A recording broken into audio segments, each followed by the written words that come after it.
As a new lecturer at UNSW Canberra, I'm going to take over several new courses, and they're in a new area of discipline or substream of the discipline, and so I'll have a lot of courses that need to be looked at in a really holistic way. It's just a fantastic opportunity for people to be able to come together, to be able to spend some time looking and understanding at the underpinning theory and practice of course design and how it can be applied to the work that we're doing every day.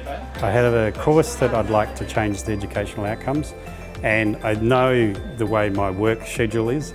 If I didn't set aside the time to do it and work with people who could help me through that process, it was never going to get done.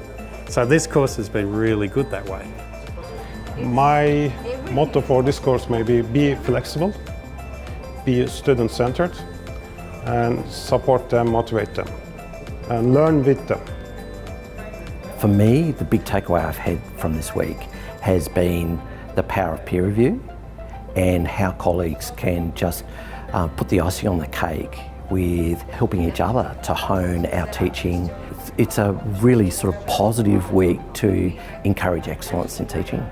Some smaller elements that I learned that I think are going to be very big in my course now are I'm going to use more low stakes formative assessment in order to scaffold and build for larger assessment. That's probably the big takeaway for me.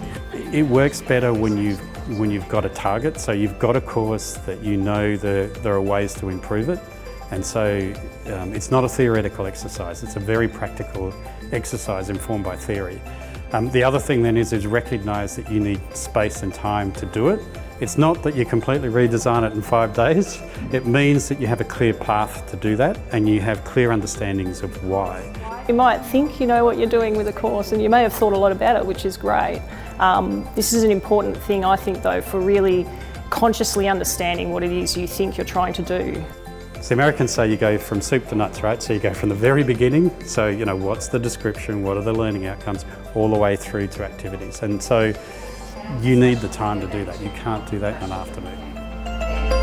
This course, it forces you to question your own assumptions. We all get into habitual patterns, and sometimes we need to question our own assumptions, and this course definitely forced me to do that.